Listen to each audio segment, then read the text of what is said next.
Jadi begini ya, tak terang nonahku ya. Alam itu ada dua, ada alam mangkul, ada alam murtajal. Tapi hampir semua alam itu mangkul sebetulnya. Ya, semua alam itu hampir semuanya itu mangkul. Mangkul itu satu nama yang diambil dari satu makna dalam kosakata, apa? Dalam kosakata. Misalnya Hamida, Yahmadu, Hamdan, apa? Hamida, Yahmidu, Hamdan atau Yahmadu, Hamdan. Hamdan maknanya pujian, apa? Kemudian Nabi karena orangnya sifatnya terpuji disebut Muhammad, orang yang dipuji. Sehingga nama ini potensi rubah-rubah. Di Taurat itu Nabi tidak disebut Muhammad, disebut Ahmad. Di Injil juga disebut Ahmad. Itu tidak masalah karena Hamida Yahmadu ya. Saya ulang lagi Hamida Yahmadu. Berarti kalau ingsun Ahmadu, saya muji. Karena Nabi itu orang yang sering muji Allah, menamakan dirinya Ana Ahmadu. Saya ini pemuja Allah.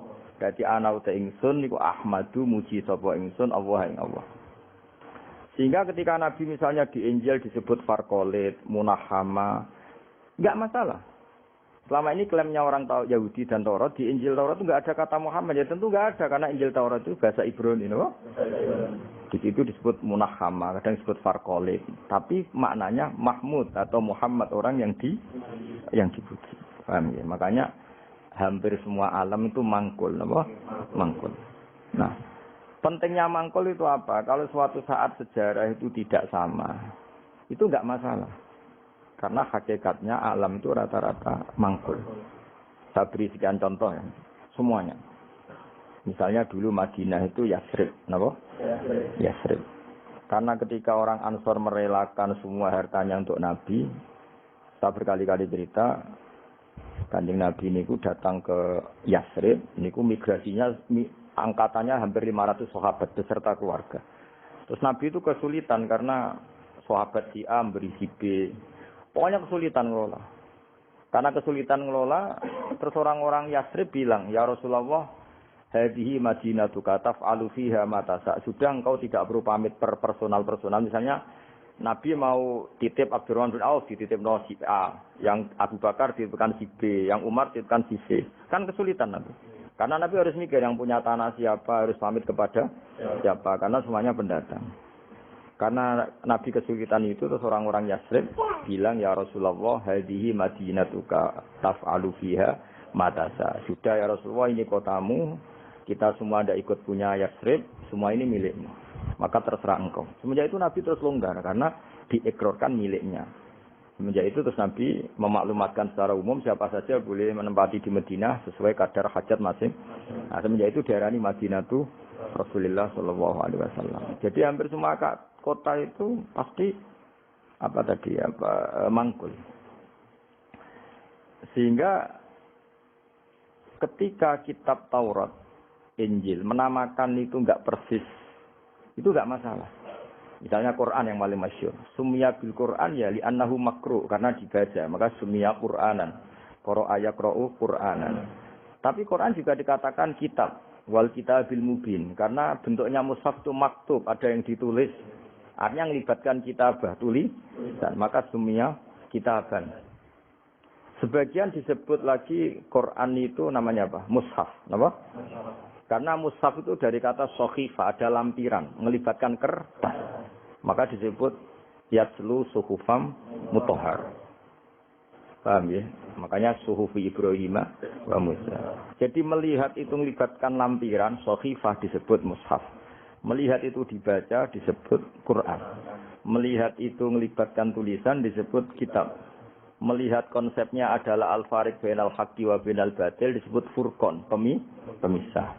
Melihat fungsinya cahaya disebut nur. Melihat fungsinya Quran menghidupkan jiwa-jiwa yang mati disebut ruh. Wa kadzalika auhayna ilaika ruham min amrina. Sehingga dipastikan sebenarnya semua nama itu rata-rata itu mangkul, apa? Mangkul. Makanya Nabi sering ngendikan, saya ini punya sekian nama. Beliau menyebut ana Muhammad wa ana Ahmad. Termasuk beliau menyebut wa anal mahi. Saya ini pelebur, penghilang. Yamhu bi al-kufra, dengan saya kekafiran menjadi hilang.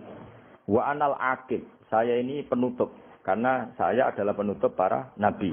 Wa anal hasyir, saya ini hasyir, penggiring, karena nanti semua para nabi digiring di bawah benderaku. Jadi Nabi juga punya sekian nama dan semua itu menunjukkan Alam apa? Mangkul. Ya, alam apa? Mangkul. Nah sekarang asmani babai Nabi itu jelas gak fiktif karena tadi orang Arab tahu semua orang kafir pun tahu. Kalau di Mekah ada Babu Bani Saibah, pasti ada orang bernama Saibah karena ada Bani Saibah, turunannya Saibah. Dan itu siapa? Abdul Muttalib. Dan itu siapa? Abdullah. Itu siapa? Muhammad. Dan itu butuh bukti artifak. Makanya terus Allah menjawab fihi ayatum bayyinatum maqamu Ibrahim. Nah, bukti setelah Ibrahim kan Ibrahim akhirnya kembali ke Palestina atau ke Syam. Lalu buktinya apa kalau zuriyahnya Ibrahim itu ada di Mekah terus Nabi Ibrahim dimaklumatkan oleh Quran bahwa beliau sempat menghentikan ini askantu min zurriyati biwadin ghairi dzar in inda baitikal muharram ya Allah sebagian anak turunku tak letakkan di Mekah. Itu kalimat min zurriyati itu kalimat yang paling objektif. Ada kata min sebagian. Karena kalau Ibrahim bilang zurriyati maka bohong karena ada Ishak yang di Palestina. Paham ya? Makanya disebut min bahwa sebagian anakku tak letakkan di sini. Karena sebagian yang lain di Palestina.